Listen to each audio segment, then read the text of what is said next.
What's up, everybody? Michael F. Florio here from NFL Fantasy with my guy, Marcas Grant. And Marcus, it's never too early to start looking ahead to the upcoming fantasy football season, which is exactly what we're going to do today. We're going to talk our 5 biggest man crushes heading into the 2021 season. So, Marcus, who kicks off your list? Well, number 5 on my list is going to be J.K. Dobbins. And I know it was kind of a slow start to the season for him, especially based on what the expectations were. But we saw his opportunities nearly double after about week 8 or so.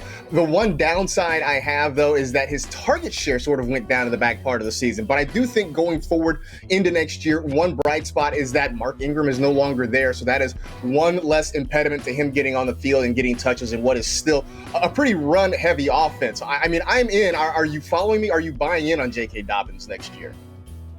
I am. I like him a lot. We saw in 2019 when they have a lead running back, what that could look like with a Lamar Jackson offense, and it was just great. Mark Ingram was an RB1 that year, so I'm in with you on Dobbins, and I think you hit the nail on the head. The one concern is the targets.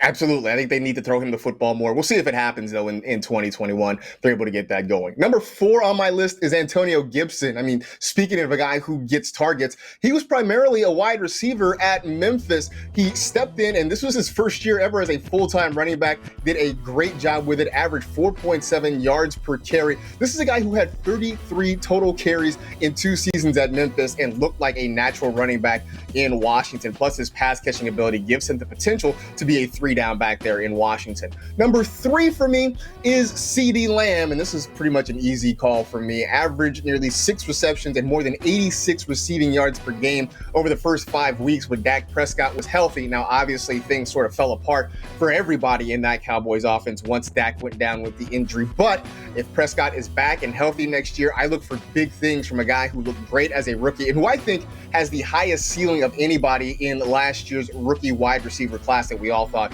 was so deep. Number 2, maybe this one's a little bit of a personal favorite here because he plays for the 49ers, but it's Brandon Aiyuk. And I kept saying midway through the season that if Aiyuk had been healthy all year long, we probably would have talked about him the same way we talked about Justin Jefferson. But over his final 6 games, averaged nearly 11 targets in that 49er offense, had 17 or more fantasy points in 6 of his final 7 games. And I know that next year, George Kittle will be there healthy. Deebo Samuel will probably be back and healthy. But Florio, I really do feel like there's a large role available for Brandon Aiyuk in this offense. Yeah, I completely agree. And he did break out in the second half of the season where the 49ers were without Jimmy G, and it was kind of a revolving door at one point with them at the quarterback position. So if they go out and upgrade their QB this year, I think the sky is the limit for him and that whole offense. But Marcus, it is now the moment of truth. Who is your biggest man crush heading into 2021? Well, you're not going to be surprised, and I promise I'm not cheating off your paper here. It's Jonathan Taylor, and he was the guy that last year before the draft I thought was the number 1 running back in that draft class, and he had a slow start to the season. I think the Colts offense as a whole sort of did, but really took off like a rocket late in the year and really proved that Indianapolis didn't need Jordan Wilkins around there. Really sort of made Nyheim Hines a bit of an afterthought, and I expect that he's going to come into next year just wheels down, ready to go, and I think he's going to be a guy that will rocket up a lot of fantasy draft boards by the time we get to August. Completely agree. You know that I love Jonathan Taylor, and it might not be the last time you hear us talk about him today or even this offseason. So lots of Jonathan Taylor talk, but to kick off my list of my 5 biggest man crushes heading into 2021 is T. Higgins. And I look at what T. Higgins did between weeks 3 and week 11, because week 3 is when he became the starting wide receiver there, and week 11 is when Joe Burrow went down with his season-ending injury. And during that span, he was giving you over 8 targets per game, nearly 75 yards per game, and he was just performing like a borderline wide receiver 1, maybe more of a wide receiver 2, giving you nearly 16 fantasy points per game. And it only gets better because AJ Green is a free agent coming into the 2021 season. So if he's gone, I think that only helps T. Higgins. And I think I would start to consider taking him in the 4th round, but I like him even better in the 5th round. My number 4 biggest man crush is DeAndre Swift.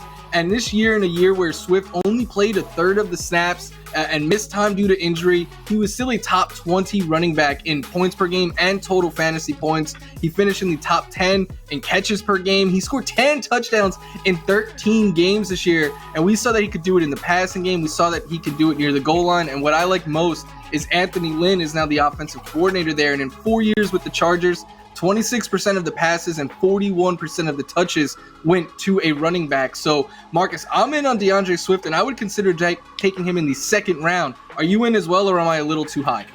Second round, I can make a case for it. I think I would wait till later in the second round, especially if I'm like waiting around the turn. I feel okay with DeAndre Swift, but I do like the idea, as you mentioned, of Anthony Lynn coming in as the OC there, especially when you know that they're going to be looking for a new quarterback. Matthew Stafford and the team decided to part ways, so curious to see what the quarterback situation is going to be, but I do think that DeAndre Swift is going to be in line for a bigger role. Last year, they made him the starter, and Adrian Peterson's like, hey, what took you so long? So hopefully that's the start of good things for next year. Yeah, and when Adrian Peterson is saying that, I think the team should listen. He's probably knows a thing or two about running backs. But kicking off number 3 on my list, it's the same that you had, Marcus. It's CeeDee Lamb, and I agree with everything that you said about him. I think he has the highest upside of all the rookies from the 2020 draft. And what I like even more is in his first 5 games as a pro with no preseason, it was his only 5 games with Dak Prescott, he was giving you over 17 fantasy points per game, nearly 90 rec yards per game, and that was on just 8 targets per game with Dak. So I think that he can really start to take over as this team's number 1 wide receiver potentially as soon as this year. And I think the 4th or 5th round come August might be what you have to pay to get him, but I would be okay doing that. And then number 2 for me, going back to the running back position, it's Cam Akers. And I know it took Cam Akers a long time this year to really break out, and he didn't live up to our expectations. But down the stretch, he really showcased why we were all so excited about him. He went over 80 rushing yards in 6 of his final 7 games, playoffs included, scored a touchdown in 5 of those final 8 games, and in the playoffs, when it mattered most, he played 82% of the snaps. So to me, that is telling that Sean McVay trusts him to be his lead back. Marcus, can we trust Cam Akers, or do you think that this year with the Rams, it's going to be more like last year and just be a mess? I don't think it's going to be like last year at all. I mean, I think last year Sean McVay made it very clear that he was going to use a committee situation, and we saw that with Malcolm Brown and Darrell Henderson getting a whole lot of opportunities. I think we're going to see Cam Akers be more of a lead back. Maybe you see one of those other guys sort of work in there a little bit. I don't expect it's ever going to be a Todd Gurley-like situation, but Akers kind of found his stride late in the season. He sort of broke out of the pack there, and I think that he has solidified himself as the top running back in that Rams offense for next year. Yeah, and now for my number 1, if you saw Marcus's, we got the same guy. My number 1 man crush is Jonathan Taylor heading into 2021 season. And what I like so much about Taylor is even in a weird year like 2020 with no preseason, where he looked like the 3rd running back on the depth chart at times, he still finished as a top 10 running back in total points and points per game. He really showcased the final 2 months just why we all are so excited for him and what he can do. And what I like even more about the most about him is coming into the NFL. The one knock on him or concern was, is he a good pass catching back? Well, he had 42 total catches in 3 years in college, and as a rookie, he had 38. So I think that he showed that he can catch the ball, and I would consider taking this guy in the middle of the 1st round. I know that is very high, but I think that is going to be the price that you have to pay to get him, and I'm fine doing that to get him onto my fantasy teams next year. So Marcus, going over our top 5 list, there's a couple of similarities there. We both have Jonathan Taylor as our biggest man crush, which means everyone should go out and draft this guy. What could go wrong?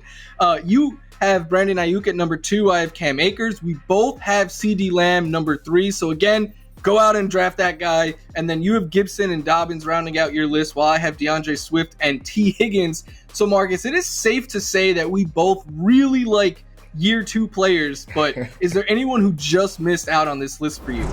I guess I'll keep the year 2 player theme going and tell you Justin Herbert, who was fantastic for the Chargers. Now, obviously, they've got some coaching shuffles going on there, but I do think they've realized they've got a franchise quarterback there in Los Angeles with Herbert. And you and I have talked in the past, he very well could be a top 8 quarterback off the board. I do think the upside is there, and especially if you're not willing to maybe go out and reach in the 4th or 5th round for a guy like, say, Deshaun Watson or Russell Wilson, if you want to wait until maybe round 7 or 8, I think Justin Herbert's going to be a nice option for a lot of people.